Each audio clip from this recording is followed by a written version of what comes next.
Welcome back, dear viewers, to Let's Play Dungeon Crawl Stone Soup. We are Sergeant Pepper, the Gargoyle Wizard, and I think we're about to become the Gargoyle Wizard of Vehumet. Vehumet is a god of destructive magics. The destructive powers of magic. Various useful powers to enhance the hermetic arts. Hermetic arts mean like magical, whatever. And he also is really cool. He provides us periodically with destructive spells. Typically in the schools that we have trained, we'll just be able to memorize it. Like, it'll show up on our memorization list as a spell offered by Vehumet. And early on, he'll offer us spells, and if we don't memorize it, by the time he offers us another spell, it disappears. But eventually, after, when we've been at max piety for a while, he will offer us 3 spells, I believe. He offers us Lehudib's Crystal Spear and Firestorm and Tornado. If we, well, I don't know. Let me check that out. He offers us some really cool, the most powerful of each of the elemental spells.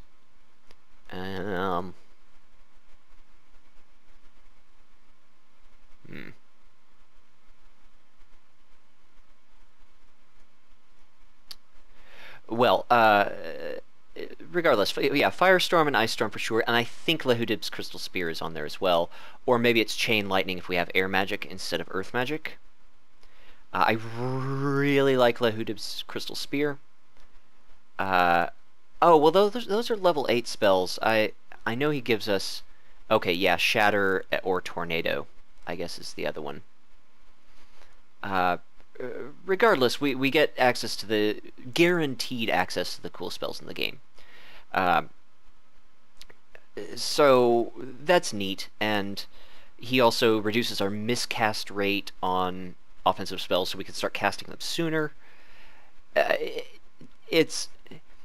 He's not as versatile as Sifmuna, the other sort of caster god or goddess. Sifmuna gifts you with spellbooks periodically, and they're weighted towards spells you don't have already, so in theory, eventually you have access to every single spell in the entire game, whereas Vehumet will only have access to a majority of the offensive spells. But I think that's fine. And, if we get really late game and Firestorm isn't enough for us, we can always abandon him in favor of another god, like Sifmuna, if we want. So that leaves us with the question, which of the final spells do we want? Do we want to go the Air Magic route, or do we want to go Earth Magic? I was considering going Air Magic, since we found this Book of the Sky, and we have access to some of these cool spells. But considering that that Vehumet will give us the max level spell in each elemental school anyway, we'll get Shatter. Shatter's not as good as Air, but we'll still have access to it guaranteed, and we'll have guaranteed access to Firestorm. So I think I'm going to go with Earth Magic. Just purely based on the aptitudes. Like, Air Magic is at -2, Earth Magic is at a +2, so we'll have a much stronger early game if we do Earth Magic, and that will carry over somewhat into the late game as well.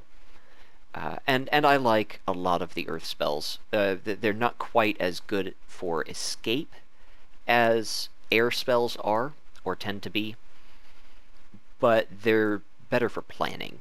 You can set up some neat traps with Earth Magic. So I think we'll go Fire Earth. We'll have the offensive capability of Fire and the planning capability of Earth. I think there's a strong argument for going Fire Earth and then Ice Air. I think there are a few spells that cross over, maybe a few more Fire Earth spells. I know there's Magma Bolt or whatever. It's Fire and Earth and Conjurations. But also, part of the reason why we worshipped Vehumet there is because we found him on level 2 of the dungeon. So we're going to gain piety with him more rapidly than we would otherwise. You gain piety based on killing things. We're going to be killing things the entire time, and we'll just sort of make note of where we actually encounter the temple. We can't encounter it earlier than level 4. I don't believe. Well, that doesn't tell us, but yeah, so we get a really nice head start with Vehement, essentially.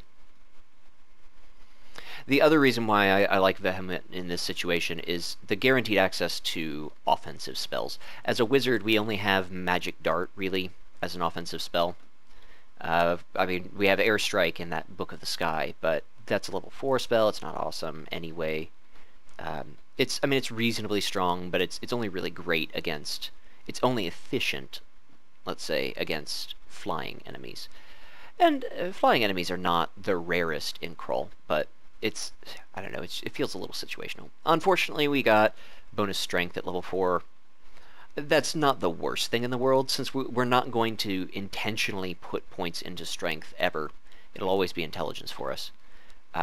It's okay if we get a random point or two in there just for the carrying capacity. And also, I think having 11 strength could be important if we do at some point decide to wear this Fire Dragon armor.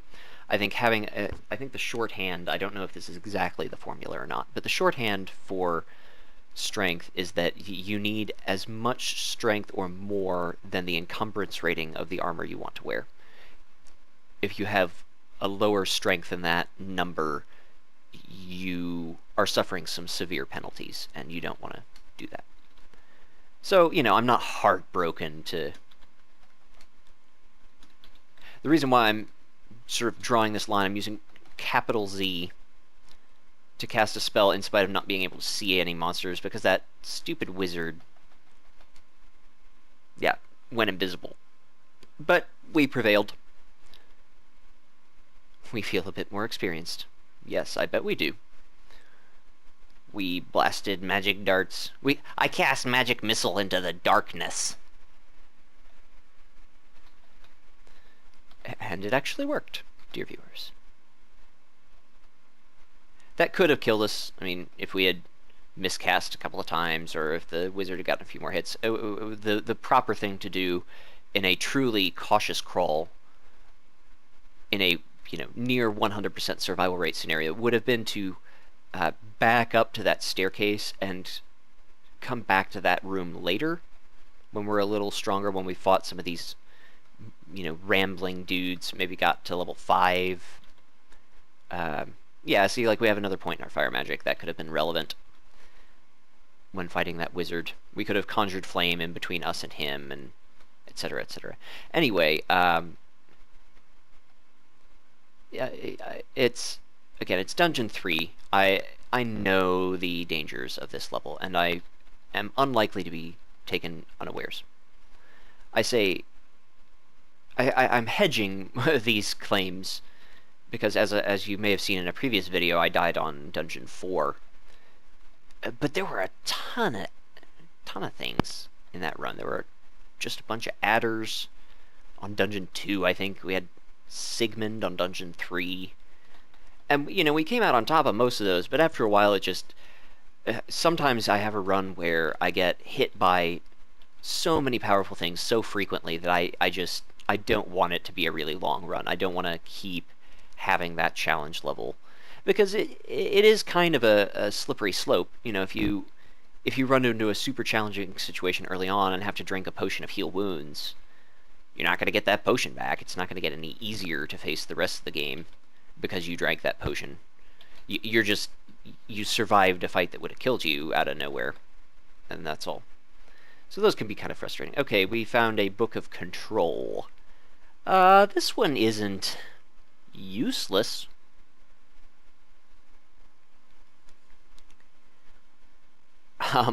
Control Teleport is cool. Nothing else really is. I am thoroughly unimpressed with hexes in this game. I just feel like there's a very small window where they're useful.